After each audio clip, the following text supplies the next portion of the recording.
ఓం శ్రీ గురుభ్యో నమః. అందరికీ నమస్కారం. నా పేరు శ్రావణ సంధ్య. నేను వినుకొండ నుంచి మాట్లాడుచున్నాను. త్రిమత ఏకైక గురువు శ్రీ శ్రీ శ్రీ శ్రీ ఆచార్య ప్రబోధానంద యోగీశ్వర్ వారి పాద పద్మములకు నమస్కరించుకుంటూ క్రిస్మస్ సందర్భంగా త్రైతవాణి ఛానల్ నిర్వహించిన ద్వితీయ దైవ గ్రంథంలోని రత్నవాక్యంలో లూకాసు వార్త 14వ అధ్యాయం 26వ వచనము, ఎవడనైనా నా వద్దకు వచ్చి తన తల్లిని, తండ్రిని, భార్యను, పిల్లలను, అన్నదమ్ములను, అక్క చెల్లెలను తన ప్రాణంతో సహా ద్వేషింపకుంటే వాడు నా శిష్యుడు కానేరుడు.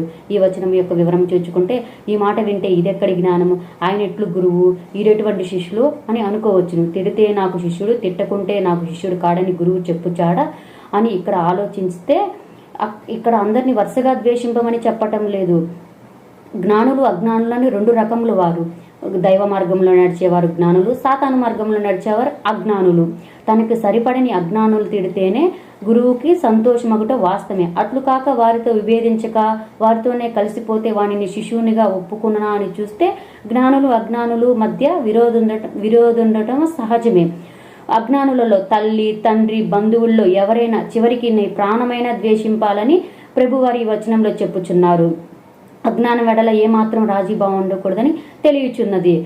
ఎక్కడైతే దేవుని మార్గమని, దేవుని జ్ఞానమని చెప్పి సాతాను జ్ఞానమని చెప్పుతారో అక్కడ ఎటువంటి విభేదాలు ఉండవని, ఎక్కడైతే అసలైన దేవుని జ్ఞానం చెప్పబడుతుందో అక్కడ విభేదాలు వస్తాయని ప్రభువారు ముందు 12వ అధ్యాయం 51వ వచనంలో కూడా, నేను భూమి మీద సమాధానం వచ్చితినని మీరు అనుకొనుచున్నారా? కాదు, భేదమును వచ్చితినని చెప్పుచున్నానని చెప్పారు.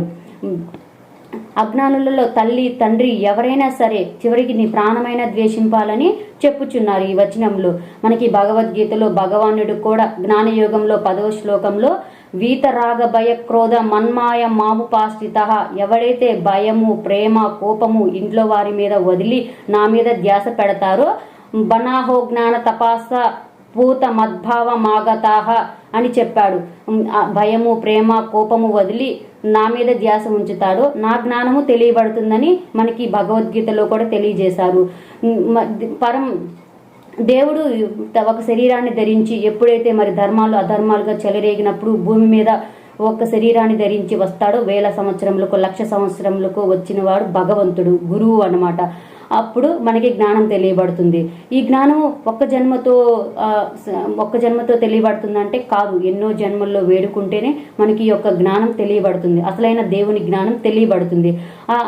ఆ జ్ఞానాన్ని తెలుసుకోవడం కోసం ఇంట్లో వారినైనా చివరికి నీ ప్రాణమైన ద్వేషింపవాలని మనకి భగవద్గీత, బైబుల్, ఖురాన్ 3 దైవ గ్రంథాల్లో మనకి ఒకే జ్ఞానాన్ని అందించినటువంటి త్రిమత ఏకైక గురువు శ్రీ శ్రీ శ్రీ ఆచార్య ప్రబోధానంద యోగీశ్వర్ వారికి పాద పద్మములకు నమస్కరించుకుంటూ, ఇంతటి అవకాశం ఇచ్చినటువంటి స్వామివారికి నమస్కరించుకుంటూ ధన్యవాదాలు.